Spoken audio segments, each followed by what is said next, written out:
Up close.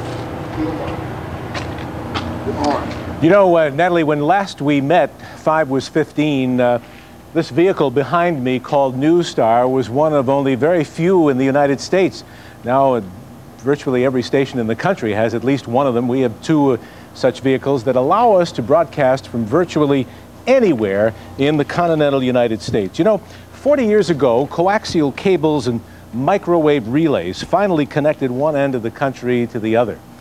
And within a few weeks, that oracle of television news, or as Clark Booth liked to call him, the archangel of television news, Edward R. Murrow, used that technology for a famous gimmick that launched television news on its endless search for live shots.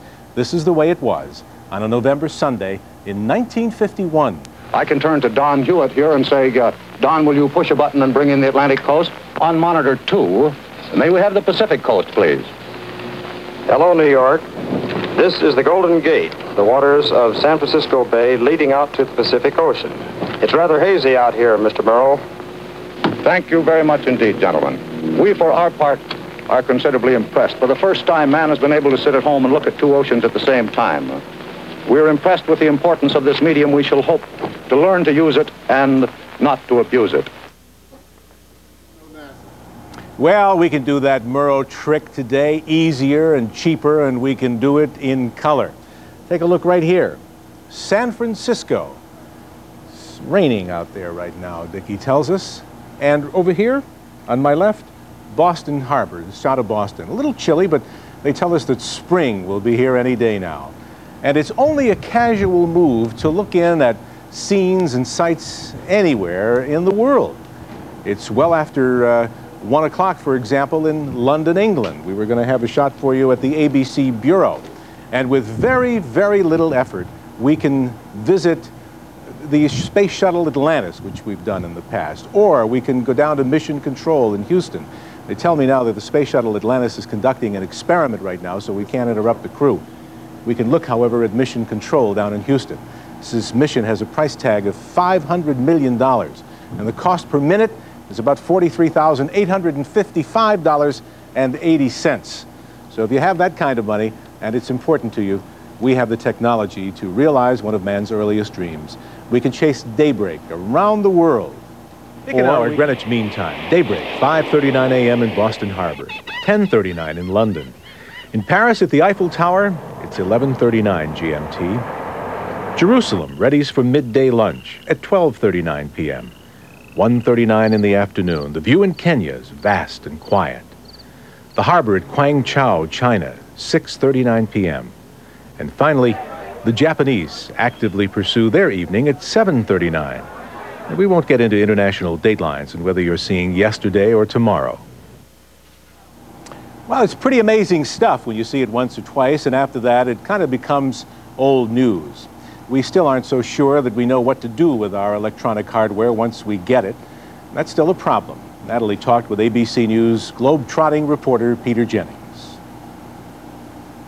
Peter, for a time it seemed that we would cover what was out there just because we could, because the technology allowed us to. Do you think that finally content has caught up with technology?